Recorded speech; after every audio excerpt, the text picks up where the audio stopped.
Hello, everyone, and welcome to the Business at the Edge series by Pratexo, our series of short video interviews with thought leaders and practitioners in digital transformation as it relates to edge computing. My name is Blaine Matthew, and I'm the CEO of Pratexo, the intelligent edge computing and distributed cloud platform. And that is the only ad for Pratexo you will hear today. But note that you can reach myself at any time by sending a note to blaine.matthew@pratexo.com, and I'll be more than happy to follow up. So thank you, Frode, for joining us for part two of our discussion on decentralization of business, society, and virtually everything, and the relationship to edge computing. We had a really interesting discussion in part one of this interview and discussion. For those that haven't heard it, I recommend you go back and find part one first and listen to it. But now we're going to get into how businesses should actually respond to these forces. So we talked about this overall force toward decentralization, some examples. How should businesses actually respond, both organizationally and technically? Maybe let's start organizationally first, but I think there is also a technical element to this discussion. Oh, absolutely.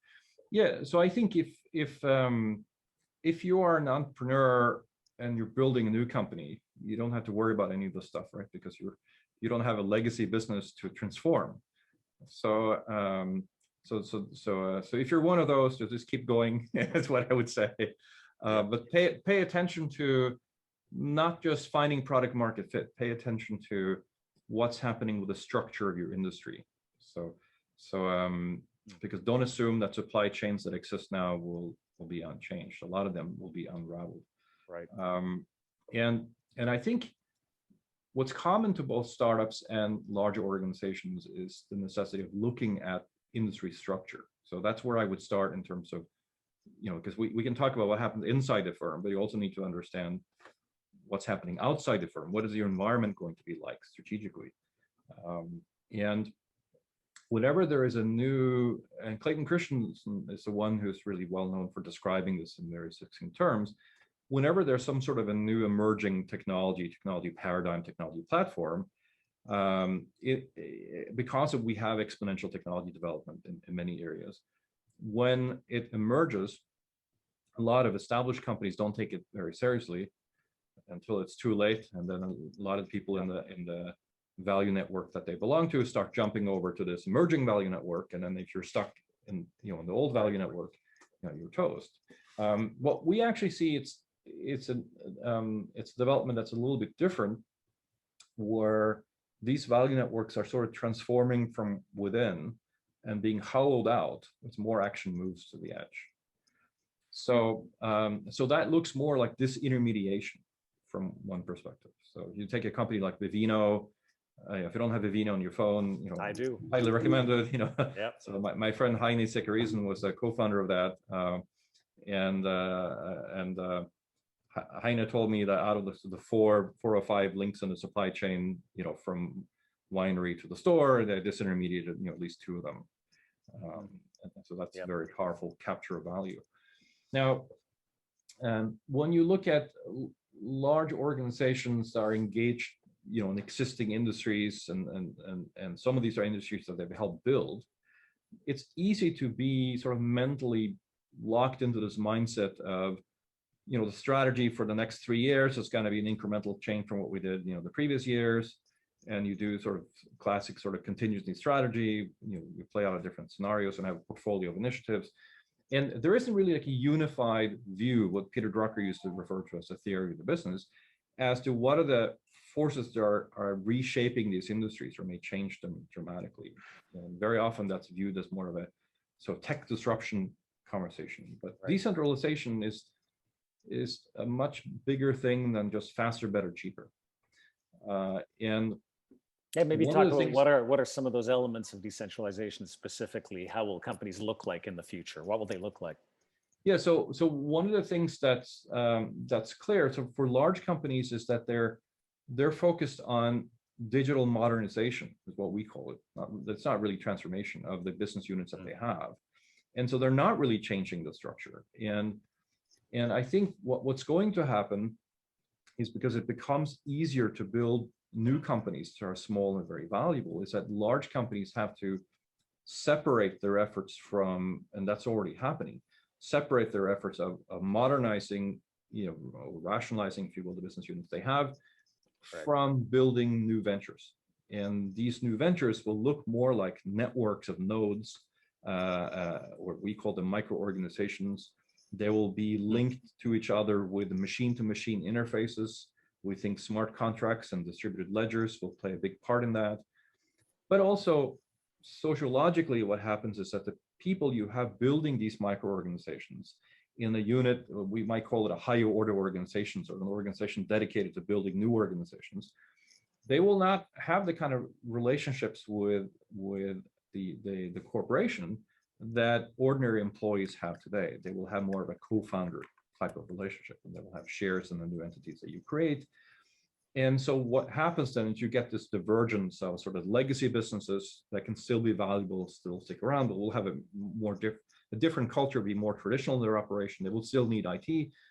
And then you have these new companies that will just naturally think in terms of decentralization, that will be creating value at the edge. And the IT mindset there is going to be very different. If you have a larger organization, the thinking is often more like it's a factory or like a mine. You talk about sales in terms of production. Just like in education, we still have that mass production mindset. But these smaller organizations that are operating at the edge, these smaller ventures, they will be looking for these opportunities themselves to deploy, IT at the edge to create, massive, scalable, distributed value from the get-go. And so they will take IT, they will take edge computing for granted. That will just be the only paradigm they know about.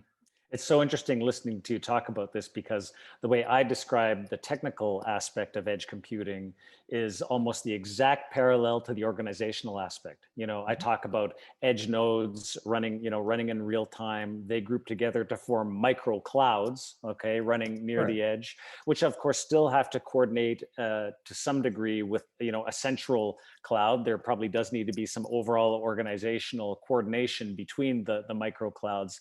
And you just said all the same words, but you have the central organization, you've got the micro organizations, you've got the individual nodes in the organization. It's an exact parallel to the technical infrastructure that we're setting up with edge computing, right? It's amazing, actually. Well, there's a deep connection there, because IT is our means of getting modern work done. So having centralized IT, but having decentralized work, it's going to leave you in a very vulnerable spot. You're going to be too slow to respond, and it's not just because you can optimize latency by moving the processor closer. That's all true, but it's also in terms of how easy is it for you to marshal resources that you can deploy at the edge. How much do you have to do in terms of organizational coordination?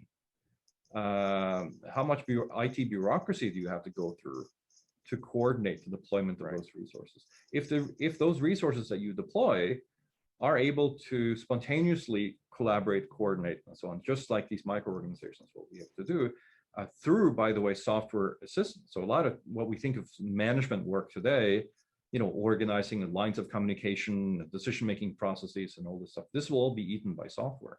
So next generation collaboration tools, it will be sort of humans and intelligent agents, if you will, kind of working side by side, passing the baton back and forth. And that's happening with IT too. So it's all the same.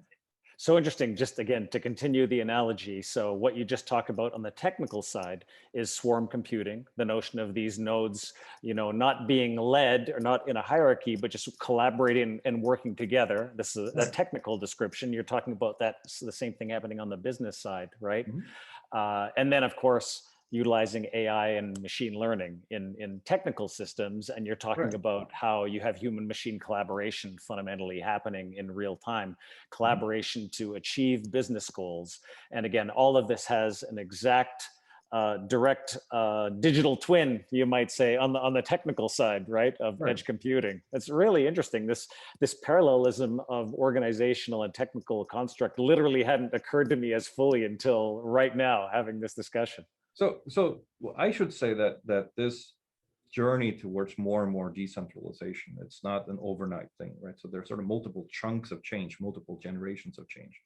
And I'm not talking about human generations, but I'm talking about sort of, we transition from one sort of IT platform to the next, different standards emerging, people moving over to the next technology platform. And that's also true for how people think about work. So now, we're hybrid work now, so sort of partially virtual, partially physical. It's becoming mainstream. It was less mainstream before. And these chunks of changes, let's call them these generations, micro generations of change, they have kind of three essential components. So one is sort of overall mindset, and the culture. What are people's attitudes about what work should be like, what career should be like, what their work experience should feel like, how society should work. So let's call that mindset. Yep. Then there is the consequence of that in terms of organizations. So with that mindset, what are the kinds of organizations that we will build? And if people today had no background in management science, or didn't have MBAs, or didn't know the history of management thinking and how it's evolved, if you got together some 20-somethings and you asked them, well, you're going to set up a company, what would it be like? And just from the luxury of having that ignorance, that they will probably come up with an idea for how companies should function. It would be very different from that of their parents, for instance, or even the people who are 20 years older or 15 years older. So, and then the third chunk of change is information technology that's going to help facilitate this kind of work. And then when you think about the delivery of services and products to real customers, which could be individual consumers or firms, more and more of them will be micro-organizations. And oh, by the way, the buyer may not be a human. It could be an AI making decisions through an API of what to purchase, right? Then of course, IT has to become decentralized in order to facilitate that as well. So all of this sort of stuff is linked together, and will evolve together. So this has been a really interesting and inspiring discussion. I guess any final tips for an organizational leader who is looking at figuring out how to make this transition toward organizational decentralization and technical decentralization at the same time?